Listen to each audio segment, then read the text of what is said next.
সুপ্রভাত, নমস্কার জানিয়ে আজকে আবার একটা নতুন দিন শুরু করলাম। নতুন দিনে নতুন সকালে আবার তোমাদের সামনে একটা সুন্দর নতুন ব্লগ নিয়ে চলে আসলাম। আমার ঘরে বাইরে লাইফস্টাইলে তোমাদের সবাইকে স্বাগত জানাচ্ছি। তোমরা এসো, দেখো সারাদিন আমি কি করছি। আশা করছি তোমরা নিশ্চয়ই ভীষণ ভালো আছো, আর আমিও ভীষণ ভালো আছি। প্রতিদিনের মতো আজও ছাদ থেকেই ব্লগটা শুরু করেছি। ছাদের যে দৃশ্যটা, ওটা ছাদ থেকে আমার দেখতে ভীষণই ভালো লাগে, সেই কারণে ছাদ থেকেই ব্লগটা আমি শুরু করি। কোনো দিন হয়তো শুরু করতে পারি না, নিচ থেকে শুরু করি। চলো এবার নিচে গিয়ে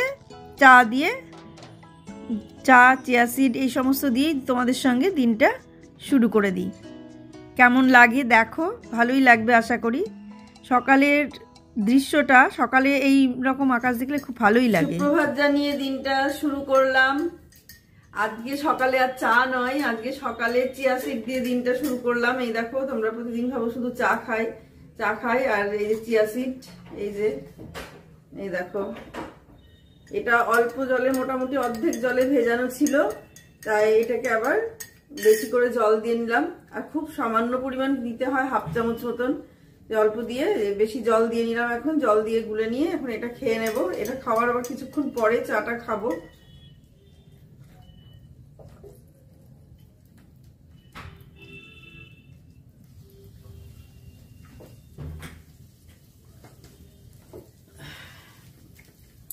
হয়ে গেল সকালে একটা খাবার। এটা খেলে, চিয়া সিডটা খেলে অনেকক্ষণ পেট ভরে থাকে, আর এটা খাবার সঙ্গে সঙ্গে চা খাওয়াও যায় না, তাই 1 ঘন্টা বা 45 মিনিট, আধ ঘন্টা, মানে আধ ঘন্টা তো অপেক্ষা করতেই হয় চাটা খাওয়ার জন্য। ঠিক তাই এটা খেয়ে নিলাম। এবার বিছানাগুলো গুছিয়ে নেব। সারাদিন অনেক কাজ আছে। আজকে আবার সংক্রান্তি, ইতু পুজো আছে। তোমাদের কার কার ইতু পুজো আছে তা জানি না। অনেকে বলে ঘট পুজো, অনেকে ইতু পুজো। তা আমরা ইতু পুজোই বলি, ইতু লক্ষ্মী। সেই কারণে এই পুজোটা আমাদের আছে। এই পুজোটা করব। 1 মাসের পুজো এটা, কিন্তু আমি 1 মাস করি না, আমি শেষের দিন একদিনই করি। আমার শ্বশুরবাড়িতে ওরা 1 মাস ধরেই পুজো করে, আর এতদিন ধরে 1 মাস ধরেই পুজো হতো। আর আমার আমি এখানে এসে এই দ্বিতীয়বার, এবার, আগে গতবার প্রথমবার হয়েছে, সেটাও শেয়ার করেছি তোমাদের সঙ্গে, আর এটা দ্বিতীয়বার আমি পুজো করছি। দেখবে কিরকম করে পুজো টুজো করি, তোমরা দেখো, তাহলে ভালো লাগবে দেখতে। ঠিক আছে, দেখতে থাকো সারাদিন এবার কি করি। দেখো, আমি চিয়া সিডটা খেলাম, তারপরে কিছুক্ষণ থেমে তারপরে বিছানা গুছিয়ে নিলাম। আর আজকে আমি যেটা করব সেটা হচ্ছে বিছানা গোছানো, আর তার সঙ্গে অনেক দিনের পড়ে থাকা কিছু কাজ, সেই কাজটা সারবো। অনেক দিন বলতে আমার যে সাজের জিনিসগুলো, তারপরে গহনাগাটি, যেগুলো গহনা বলতে ইমিটেশনের যে সমস্ত যা আছে পরি, ওগুলো, সেই সব জিনিসগুলো অনেক দিন থেকে উলট পালট হয়ে আছে, যেগুলো ঠিকঠাক গোছানো হয় না। মানে প্রায় পুজোর থেকেই ধরো হয়ে আছে, মানে পুজোর সময় যে সেজেছি তারপর থেকে কোনটার মধ্যে কোনটা এরকম হয়ে আছে। কিছু বাতিল হয়েছিল, সেই বাতিল জিনিসগুলো বাদ দিয়েছিলাম, কিন্তু আবার সেই বিভিন্ন বক্সে যে বিভিন্ন জিনিস রাখবো সেরকম নাই। একই বক্সের মধ্যে এটা কসমেটিক্স, আবার সেই বক্সেই ইমিটেশনের সব জুয়েলারি, এই সমস্ত সব ভর্তি হয়েছিল। তারপরে বিয়েটা পার হলো, পুজোর পর এতদিন ধরে কোনো কিছু গুছায়নি। পুজো, কালী পুজো জানোই তো, একটার পর একটা অনুষ্ঠান লেগেই থাকে আমাদের। তা সেটার কারণে এই সমস্ত জুয়েলারিগুলো রাখা আছে উলট পালট করে, তা সেগুলো আর গুছিয়ে রাখা হয়নি। এমনিতে আমি জুয়েলারি একটু কমই পরি, বিয়েতে পরেছিলাম প্রচুর দেখলেই, যদিও দেখলে সেগুলো ভেবো না যেন সব আমার সোনার, সবই আমার গোল্ড প্লেটেড। শুধু বিয়ের দিন রাতে যে কটা পরেছিলাম সেই কটাই সোনা, আর বৌভাতে বা পরেছিলাম যেগুলো, সেগুলো সবই ইমিটেশন, একটাও সোনা না। ইমিটেশন বলতে গোল্ড প্লেটেড, ওগুলো অঞ্জলি জুয়েলার্স থেকে গোল্ড প্লেটেড নেয়া। ওগুলো বলেছিল সেই সময় 22 ক্যারেট সোনারি গোল্ড দিয়ে করা, 22 ক্যারেট না 24 ক্যারেট, সেই সময় বলেছিল। এমনকি বিলও আছে, ওরা নিয়ে গেলেই কালার করে দেবে, এই রকম ব্যাপার। তা সেই সমস্ত গহনা সব কিছু উলট পালট হয়েছিল, সেগুলো সব গুছাবো, আর সেগুলোই তোমাদের সঙ্গে শেয়ার করে দেবো। কারণ এই সব কাজগুলো পড়ে থাকলে পড়েই থেকে যায়, করা হয়ে ওঠে না। আর এখন যদি আর গুছিয়ে না ফেলি, এরকম পড়ে থেকে আবার কতদিন যে পড়ে থাকবে তা আমি জানি না। হঠাৎ করে মাথায় হলো এগুলো গোছাতে হবে, মাথায় এলো যে এগুলো গোছাতে হবে, সেই কারণে এগুলো আমি চটজলদি গুছিয়ে ফেললাম আর সেটাই তোমাদের সঙ্গে শেয়ার করলাম। এগুলো দেখবে প্রত্যেকেরই বোধহয়, আমার মনে হয় আমার মতো প্রত্যেকেরই এরকম হয়, যে এরকম পড়ার পরে আস্তে আস্তে সব অগোছালো উলটপালট হয়ে যায়। গুছিয়ে রাখা হয় কিন্তু তারপরেও আবার এটা ওটা সেটা এরকম হতে থাকে। মোটা কম্বল বেরিয়ে গেল, এটা ভেতরে ছিল খাটের মধ্যে, এতদিন বের করিনি, যে লাগেনি বলে, গরম ছিল আর হঠাৎ করে প্রচন্ড ঠান্ডা পড়েছে, বুঝতেই পারছো প্রত্যেকেরই ঠান্ডাটা লাগছে। এটা বেরিয়েছে, কাল রাতে গায়ে দেওয়া হয়েছে, ভাঁজ হলো। আর ছোট দুটো ছিল, ও দুটো ডবল করে বাবা গায়ে দিয়েছে আর এটা আমি গায়ে দিয়েছি। আর এইভাবে আমি ভাঁজ করে রাখি, মানে ভাঁজ করে এর মধ্যেই ভরে রেখে দিই, যে নোংরা পড়বে। অনেকে হয়তো সুন্দর করে সাজিয়ে খাটের ওপর রাখে, কিন্তু আমি এইভাবেই রাখি, কারণ নোংরাটা হবে বলে। এটা ওই ঘরে নিয়ে গিয়ে রেখে দেবো, কারণ ওই ঘরে বেশি বসা টসা হয় না খাটে, আর এই ঘরে খাটে বেশি বসা হয়। এখন ওই ঘরে নিয়ে গিয়ে রেখে দেবো, আবার যখন গায়ে দেবো তখন নিয়ে আসবো। দেখতে থাকো তাহলে। মোটা কম্বল বেরিয়ে গেল, এটা ভেতরে ছিল খাটের মধ্যে, এতদিন বের করিনি, যে লাগেনি বলে, গরম ছিল আর হঠাৎ করে প্রচন্ড ঠান্ডা পড়েছে, বুঝতেই পারছো প্রত্যেকেরই ঠান্ডাটা লাগছে।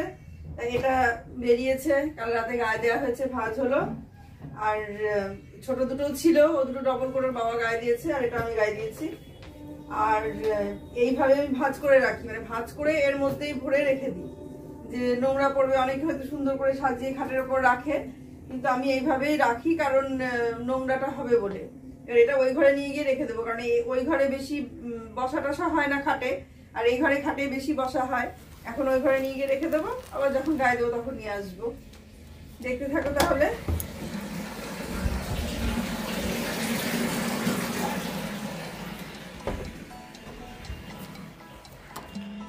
তো দেখলে এইভাবে, এটা তোমাদের দেখালাম, তার আর একটা কারণ আছে। তার কারণটা হচ্ছে এটাই যে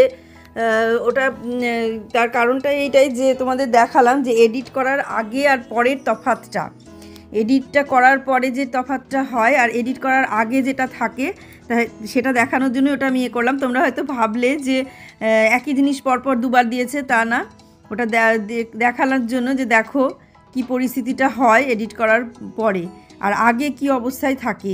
ঘরে আলো কম, আলোটা বাড়িয়ে দিলাম একটু। তারপরে এই যে আলমারিটা দেখছো ওই দিকে দেখাচ্ছিল, সেটা উল্টো দিকে, মানে এতটা খাটনি হয় একটা ভিডিও এডিট করতে গেলে। ওইটুকু ক্লিপিং, সামান্য ওইটুকু ক্লিপিং এডিট করতে কতটা পরিশ্রম হয়। এরকম তো ছোটো ছোটো ছোটো ছোটো বহু ক্লিপিং থাকে, তাই সেটাই বলছিলাম যে এত খেটে আমরা একটা ভিডিও করি, তো এটাই ব্যাপারটা। আর যেটা বলছিলাম যে সমস্ত গোছানোর কথা, তা ওই রকম গোছানো, মানে গুছিয়ে রেখে দিলাম জিনিসগুলো সব, আর সেগুলোই তোমাদের সঙ্গে শেয়ার করেছি। আর এই দেখো ঘরের তো মানে মোটা কম্বল বেরিয়ে গেছে, আর পাতলা কম্বলে হলো না, বেশ ঠান্ডা, এদিকেও বেশ ভালো ঠান্ডা পড়েছে। তা মোটা কম্বলটা বের করে নেওয়া হলো, কম্বলটা না দুটোই বের করা হয়েছে, একটা দেখালাম। আর কম্বলগুলো আমি ওইভাবেই ভাঁজ করে রেখে দিই, কারণ আর একটা ব্যাপার, শুধু তো নোংরা পড়ে তার জন্য, আর একটা ব্যাপার যতক্ষণ বাইরে থাকে ওটা, মানে কম্বলটা যতক্ষণ বাইরে থাকে ততক্ষণ কি হয়, ততক্ষণ ওই যতক্ষণ বাইরে থাকে ততক্ষণই ডলা হয় বিছানা, তখন শীতের সময়। এবার যত ডলা হবে তখন কম্বলটা শুদ্ধই ডলা হয়, ডলতে ডলতে কী হয়, এগুলো এত স্লিপারি যে ভাঁজ টাজ সব খুলে যায়। সেই কারণে আমি কম্বল টম্বলগুলো ভাঁজ করেই রেখে দিই, যে ওইভাবে বক্সে ভরে রাখি যাতে নড়াচড়া না হয়, জিনিসটা ঠিকঠাক থাকে। আসলে কি আমাদের একটু যত্ন করে রাখতে হয় তো, কারণ একটা জিনিস চলে গেলে সেই জিনিসটা আসতে অনেকটা টাইম লাগে। সেই জন্য যে কোনো জিনিসই খুব যত্ন করেই আমাকে ব্যবহার করতে হয়। বিশেষ করে আমার ক্ষেত্রে আমি বলছি যে একটা জিনিস হট করে এটা জায়গা করে ফেলি, আবার পরে আনলেই হবে, এই ব্যাপারটা আমাদের হয় না। সেই জন্য অতি যত্ন করে রাখতে রাখতে আস্তে আস্তে ওটা মানে অভ্যাসেও দাঁড়িয়ে যায়, আর অনেক জমেও যায়, অনেকগুলো হয়ে যায়। যেমন আমার যে শাড়িগুলো, সেই শাড়িগুলো যদি আমি যে সময় থেকে কিনেছি সেই সময় থেকে যদি পরা শুরু করে দিতাম সবগুলো, তাহলে আমার এই শাড়ি কটা জমতো না। এই শাড়ি কটা কেনা হবে না তা না, হয়তো প্রতি বছর একটা করে কেনা হয় কি দুটো করে কেনা হয়, সেটা হচ্ছে, কিন্তু প্রতি বছরের ওই একটা দুটোর বেশি তো আর কেনা হয় না। এবার সেই শাড়িটা যদি আমি, আর সেটা কবের থেকে, এই হয়তো 4-5-6 বছর ধরে আমি কেনা হচ্ছে, মাঝখানে তো আবার লকডাউন ছিল, তো এরকমই হয়তো 5-6 বছর ধরে কেনা হচ্ছে, কি তার একটু বেশি 10 বছর ধরে কেনা হচ্ছে। 10 বছরে যদি 2টো করে শাড়ি হয়, 20টা শাড়ি।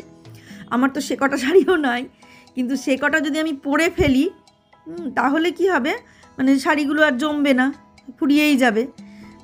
সেই কারণে জমিয়ে রাখার জন্যে বা আরও কিছু বেশি হওয়ার জন্যে এইভাবে যত্ন করেই ব্যবহার করতে হয়। আর এখন জিনিসটার এখন সময়টা এমন হয়ে গেছে, এই সোশ্যাল মিডিয়ার জন্যে, এই সমস্ত ফটো, ফেসবুক, ছবি, হ্যান ত্যান এইসবের জন্যে একটা শাড়ি একবার পরলেই মনে হয় যেন সেই শাড়িটা পুরনো হয়ে গেল। আমি 7,000-8,000 টাকা দিয়ে যে সমস্ত শাড়িগুলো কিনি, সেগুলো একটা বিয়েবাড়িতে পরলাম, ছবি তুললাম, ভিডিও দিলাম, ব্যাস। মনে হচ্ছে কি পরের বার কোনো অনুষ্ঠানে পরতে গেলে মনে হয় যা এই শাড়িটা আর পরা যাবে না, এই শাড়িটা তো একবার পরে নিয়েছি। কিন্তু এটা ভাবছি না যে শাড়িটার দাম আমার 5,000-7,000 টাকা নিয়েছে, টাকাটার কোনো মূল্যই দিচ্ছি না, ছবিটাই আমার কাছে আসল হয়ে গেল। যেই ছবিটা তুলে আমি ভিডিওতে পোস্ট করে দিলাম, যেই শাড়িটা দেখলাম, ছবিটা অনেকে দেখে নিল, তখনই আমার সেই শাড়িটা পুরনো একঘেয়ে হয়ে গেল। কারণ ছবিটা তো থেকেই গেল ভিডিওতে, যে যখনই দেখছে তখনই সেই ছবিটা দেখতে পাচ্ছে, তাহলে ছবিটা শাড়িটা আমার একঘেয়ে হয়ে গেল। আর আগের পরিস্থিতিটা সেরকম ছিল না, এত ছবি ছিল, হয়তো ছবি তোলা হতো, সবই হতো, কিন্তু সোশ্যাল মিডিয়ায় যে পোস্ট সেটা তো হতো না, দুনিয়ার মানুষ দেখতে পেতো না। খুব অল্প মানুষ, যে কটা আমার পরিচিত মানুষ, সেই মানুষ কটাই দেখতো, বা কে কখন বাড়িতে আসলো তখন যদি তাকে আমি ছবিটা বের করে দেখাই, তবেই সে ছবিটা দেখতে পাবে, তখনই হয়তো সে শাড়িটা দেখবে। তখন তার শাড়িটার কথা তো মনেও থাকবে না একজন দেখে, বা মনে থাকলেও অতটা গায়ে লাগবে না, কারণ সবাই তো তখন তাই পরবে। তা কিন্তু এখন এই যুগে এটাই হয়েছে, এত ছবি পোস্ট করা হচ্ছে, এবার ছবি পোস্টের জন্যই শাড়ির দরকার। তো এই কারণেই একটা শাড়ি একবার পরলে সেই শাড়ি পুরনো হয়ে যাচ্ছে। কাজে শাড়ি জমিয়ে রাখা একটা দরকার, যে প্রচুর শাড়ির দরকার, না হলে হচ্ছে না, এরম ব্যাপার। আবার শাড়িগুলোর ক্ষেত্রে ঠিক আছে, কিন্তু এই সমস্ত কম্বল টম্বলগুলো, এই জায়গাটা ভালো করে দেখে নাও কি অবস্থা হয়ে আছে এই জায়গাটা। আর এই যে এইখানে সব সাজের বক্সগুলো আছে, এইগুলো এখন আমি একে একে বের করে এগুলো ভালো করে গুছিয়ে নিই, না হলে সাংঘাতিক অবস্থা। এই দেখো, এই জায়গাগুলো সাংঘাতিক অবস্থা হয়ে আছে, এগুলো গুছিয়ে না নিলে রাখতে পারছি না কিছু। এই দেখো প্রত্যেকটা বক্স এখন একে একে বের করি। অনেকগুলো বক্স এরকম আছে যে এক একটা বক্সের মধ্যে বিভিন্ন জিনিস ছড়িয়ে ছিটিয়ে গিয়েছে। আমি যেগুলো গুছিয়ে রাখি সেগুলো সব ছড়িয়ে ছিটিয়ে গিয়েছে।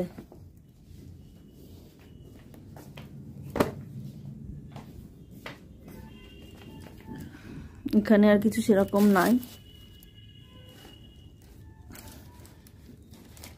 ওগুলো সবই বের করতে হবে। বক্সটা বের করছি, সবই একে একে বের করতে হবে, বক্সগুলো বের করে তারপরে গুছাতে হবে।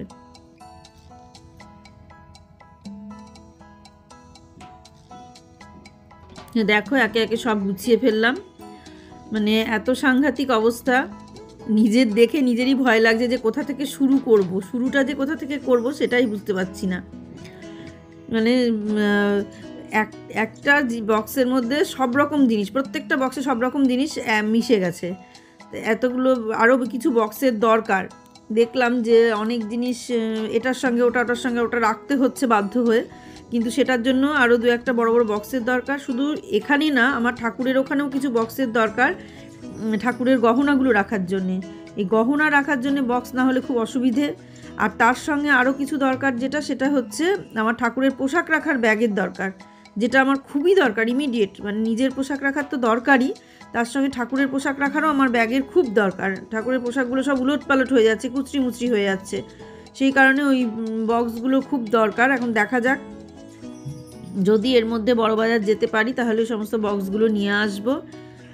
আর এই তো বলছিলাম যা শাড়ির কথা বললাম, আর কম্বল যেটা বলছিলাম, কম্বলটা হয়তো জমানোর ব্যাপার নেই, কিন্তু ঠিকঠাক রাখার দরকার। এই জিনিসগুলো ওয়ার থাকতে চায় না, স্লিপ করে, কোনায় কোনায় সেলাই করে রাখলে তবে হয়তো রাখা যায়, তাছাড়া ওয়ার স্লিপ করে। সেই কারণে আমি বক্সে ভরে রাখি। আর ডলতে এগুলো রোয়াগুলো আস্তে আস্তে উঠতে থাকে, যত দামি কম্বলই কিনি না কেন আমি দেখেছি রোয়াগুলো উঠতে থাকে। একটা দুটো করে ওঠে, এত তাড়াতাড়ি উঠে ফাঁকা হয়ে যায় না, অনেক দিন ধরেই চলে, কারণ এগুলো অনেক দিনেরই, যেগুলো গায়ে দিচ্ছি সেগুলো অনেক দিনের।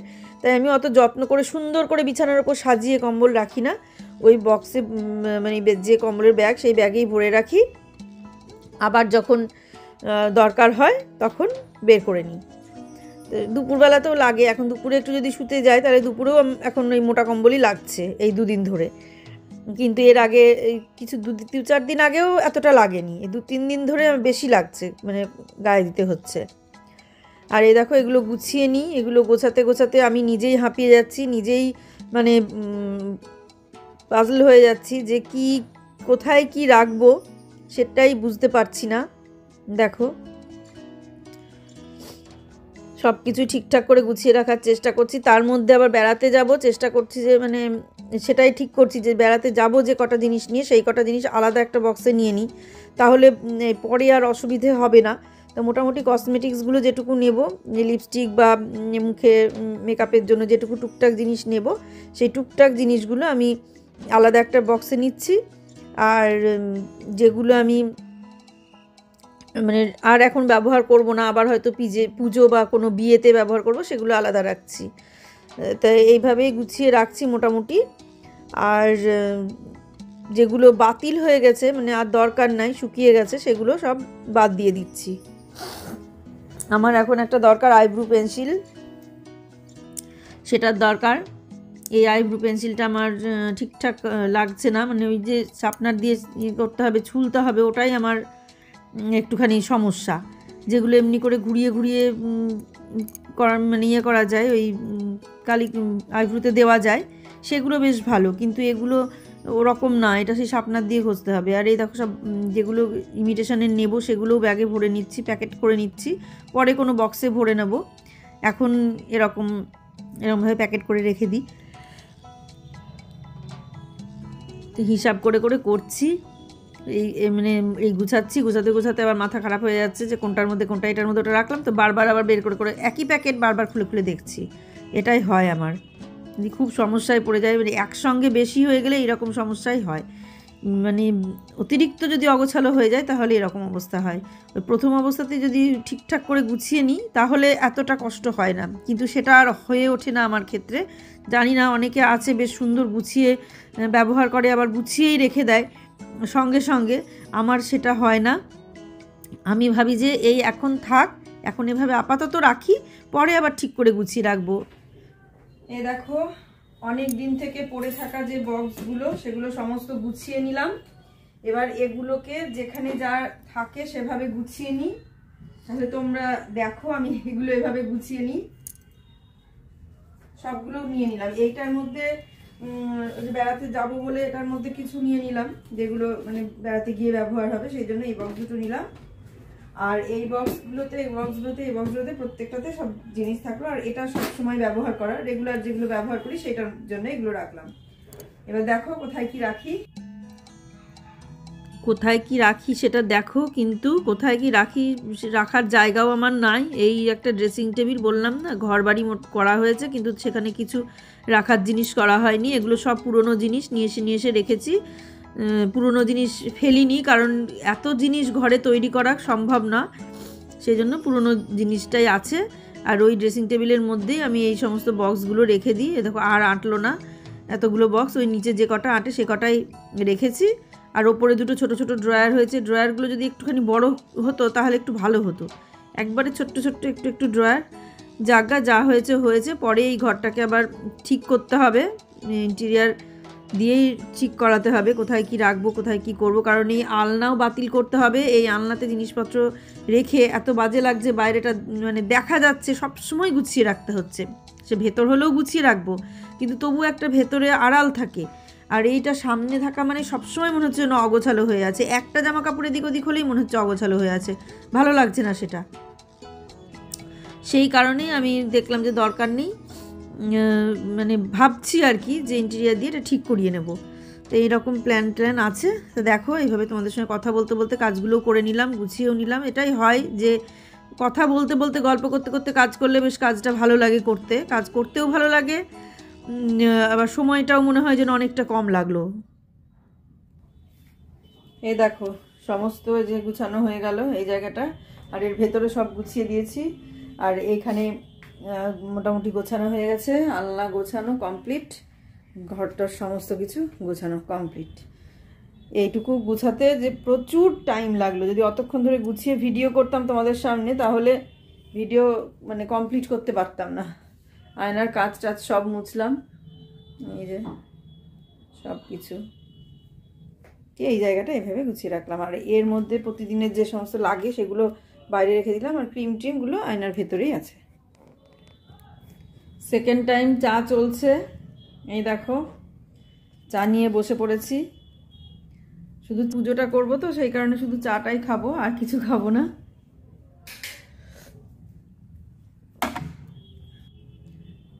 শুধু চাটাই খাবো কারণ পুজো করবো, ইতু পুজো সকালে বলেছিলাম সেই পুজোটা করব। তা আজকে আমি এই সমস্তগুলো দিয়েই এই ব্লগটা শেষ করব, আর পুজোর ব্লগটা পুরো আলাদাই দেব, আলাদা একটা পার্ট করে আলাদাই দেব।